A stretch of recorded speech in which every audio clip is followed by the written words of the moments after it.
What's an interesting way that I can start Weeaboo Wednesday this week? Hey everybody, welcome to Weeaboo Wednesday, and unfortunately, this is going to be the last Weeaboo Wednesday. No, I'm just kidding, it's not. I didn't know how to open the video.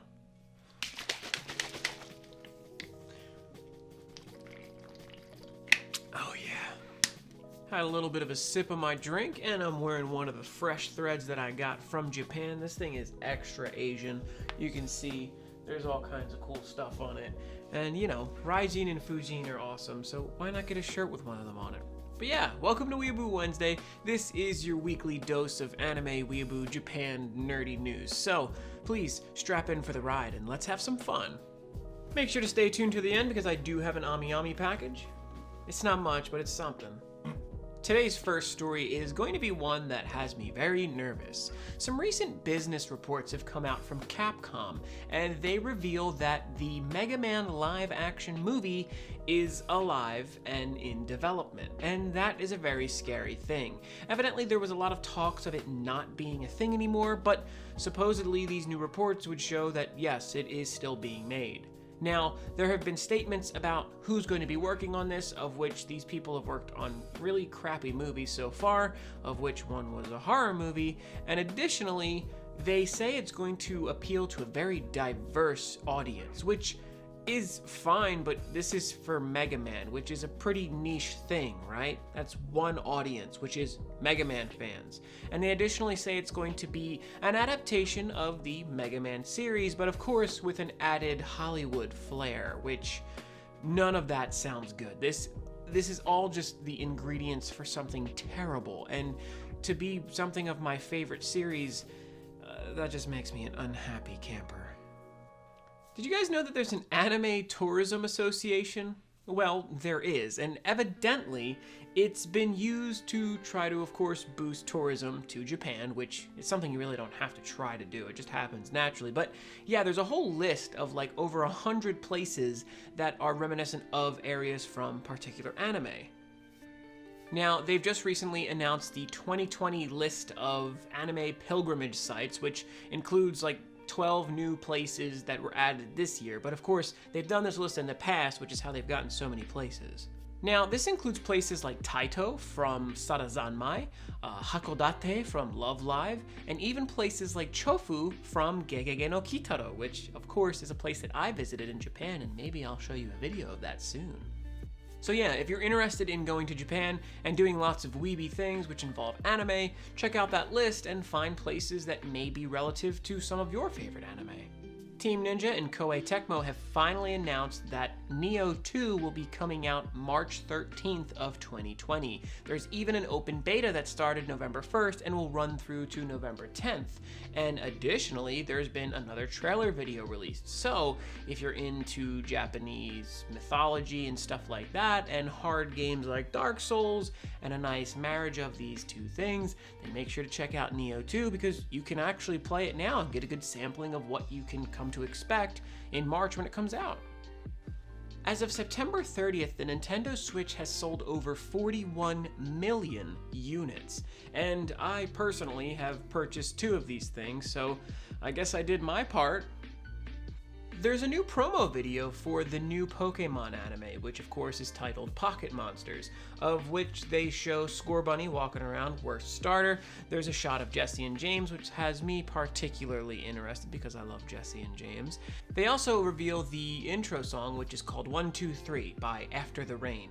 Now, this anime looks to be a proper anime, which is very different from the previous Pokemon anime. Now, I know that Pokemon's always been technically an anime, but I don't know, something about it always seemed more cartoony. Like, from episode to episode there was continuity, but it didn't quite matter as much because of the way that it was styled. Whereas this one seems like a proper anime that's going to follow through a very specific arc and potentially touch on more story-based narrative than just go out and catch Pokemon and fight.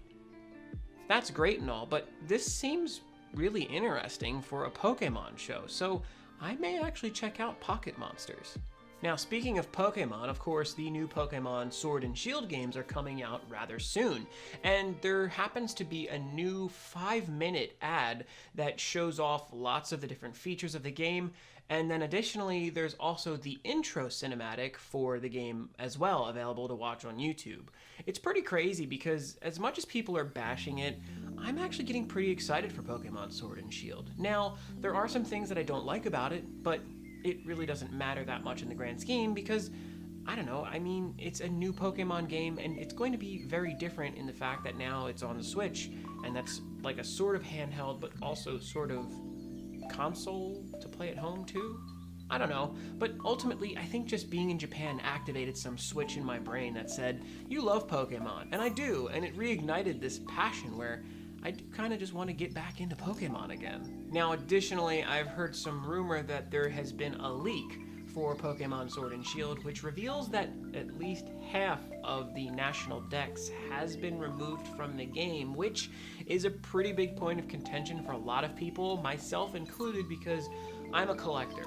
I like to play Pokemon in a collectible style. I like to be able to catch and evolve the Pokemon that I enjoy.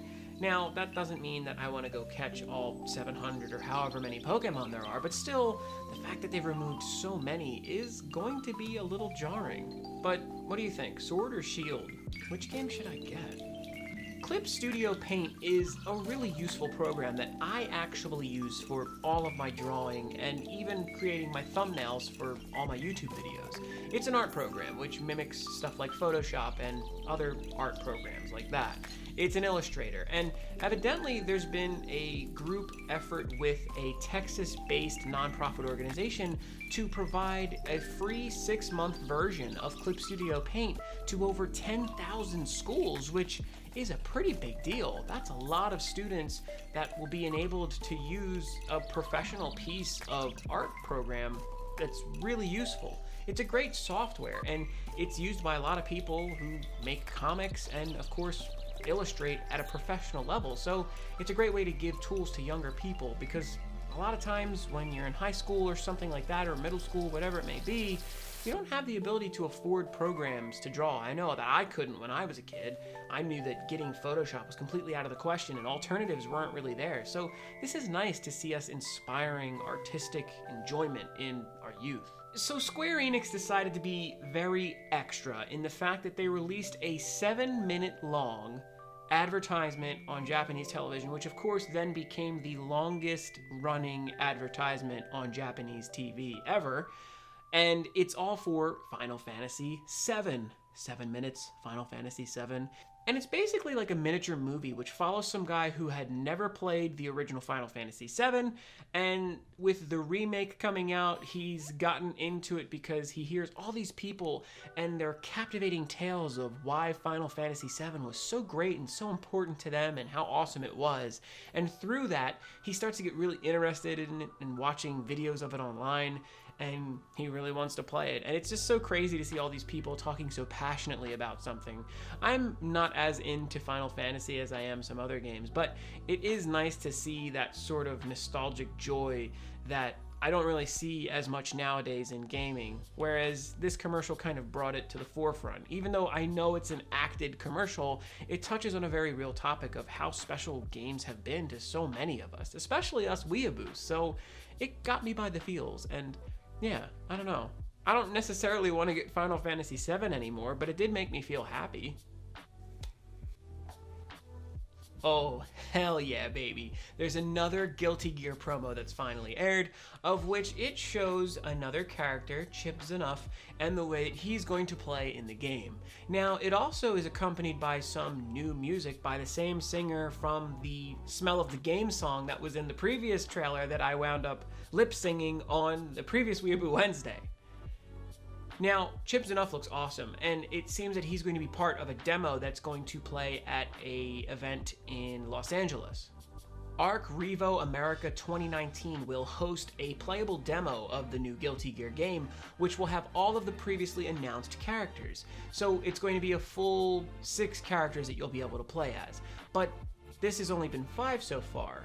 which brings me to the announcement that at the end of this advertisement, it's a little bit different in the fact that they reveal 2 characters and their playability in this commercial, I guess. So it's really cool because I've been asking about him and waiting for it, and finally at the end of this, they reveal Potemkin, who is the greatest, biggest daddy of them all. And he comes across and just starts beating the hell out of his enemy, and it's glorious. This game looks amazing, and I really can't say much more about it. But if you did like that Smell of the Game song, it's available in its full version now, so go check it out. These bullshit's blazing, still my heart is blazing. Okay, no, we're not gonna do that again. I can't do that again. Sorry. Gomenasai. So Ghibli Park has been established as the company that will manage and oversee the upcoming Studio Ghibli theme park that is scheduled to be done development by 2022? So originally it was scheduled for 2020, but apparently they pushed that back a little far. They weren't gonna quite get it. But still, this company will oversee the management of this, of course, and the creation of merchandise, which will be exclusive to the theme park, and all that good stuff. Now, in 2020, only 3 areas of the park will be opened. The Hill of Youth, the Giant Ghibli Storehouse, and the Dondoko Forest. Later, the Mononoke Village and the Witch Valley will open within like a year of the opening of the park. So there will be 5 in total by the end of 2023, hopefully, if everything goes to plan. Oh, and of course there will be a cafe there as well, which is just pretty much everything in Japan is a themed cafe. But of course, you gotta have a Ghibli themed cafe for the Ghibli park. They have one at the museum, so why not?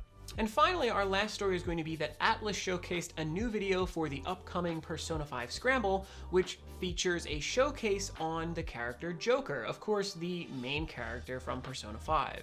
It goes over his gameplay and shows him hacking and slashing through hordes of enemies, and of course using his persona as if they are sort of like magic spells from other games. It's great to see some gameplay. It's nothing really spectacular to write home about. It's just hack and slash stuff, but it still looks interesting and fun, and hopefully the fact that they're doing showcases will show us that maybe each character plays a bit uniquely from the other, which will make everybody interesting and fun to play instead of just making them all just button mashers. So fingers crossed for that, and hopefully that'll be awesome. And that's all the story, so let's open that box. The funny thing is that I know what's in here. And while I was in Japan, I was actually at a store where I could have bought all this stuff, but I didn't because I was like, I'm pretty sure I pre-ordered it. Paper as usual. Nice little drawing of a couple anime maid girls, very cute stuff. And on the back it says, thank you for shopping with us, and a bunch of other bull mess. It kind of feels dumb to have even spent as much as I did to ship this, but it is what it is. First thing is a Gundam Zeon hat. But is it just a hat? No, it's actually several things in one. It is a hat, which I will show you now. So, you know, if you're feeling extra cool, you can wear it as a hat, a rather big hat. But the cool thing about this is that it looks like it's sealed at the top, but it actually isn't. It's cool because you can sort of open it up, and then they advertise that you can turn it into a headband, but I'm not gonna try that because I have a big head. Okay, I can't use it for any of the other functions because I have a massive head. Oh my god, this is so embarrassing. There's no way. Come on. I feel like there feels like there's a string in there that I could... Oh, okay, hold on. I can't do it. If I do it, I'm not gonna be able to get it off. That was really difficult because I guess maybe Japanese men have smaller heads. They also advertise you being able to use it as like a scarf, which I guess sort of works. Like you could do one of these, which is nice because my face often gets cold outside. But like the headband, that one don't even make sense. Like that's stupid. Look, I look insane. I look like a real Xeon man. I don't know. I might just stick to it being a beanie. But that's not all. We also got this. But what is it, you might ask? Well, this is something that I probably... Oops. This is something that I probably should have just got in Japan instead of shipping it because I probably spent way too much money shipping this. But it's cool. I mean, it's just another ring. And as you can see, it's the Xeon symbol. And on the side of it, if you can read that, it says Sieg Zeon. Pretty dope. I mean, I got my Zeon ring, got my Zeon hat, I got my other Zeon hat. Now all I need is like an officer's jacket, and I can be like, we, the Principality of Zeon, have fought an arduous struggle to bring freedom to our great nation. And then at the end, I can say stuff like, Zeon thirsts for the strength of its people. Sieg Zeon! So yeah, that's pretty much everything. Happy Weeaboo Wednesday, everybody. Thank you so much for watching. If you did enjoy this video, make sure to leave it a like. And even if you hated the video, leave it a like to just show me that I'm a nerd, right? Do you think I should get Pokemon Sword or Shield? Why don't you drop a comment below or comment on one of the other stories I talked about? How do I turn this back into a beanie? Did I break it? Can you break a hat? Oh, that actually works surprisingly well. Why does that work? This is some interesting technology for a hat. So yeah, make sure to stay tuned to the channel, and if you want to watch something else, I'm gonna link it right here. Even if you have seen it, you know the deal. Click it, it does help the channel. Watching through also helps the channel, so watch through all my videos. Until next time, thank you so much again for watching, and I will see you very soon with another video. Sieg Zeon. Oh no, it's upside down. I look like an idiot.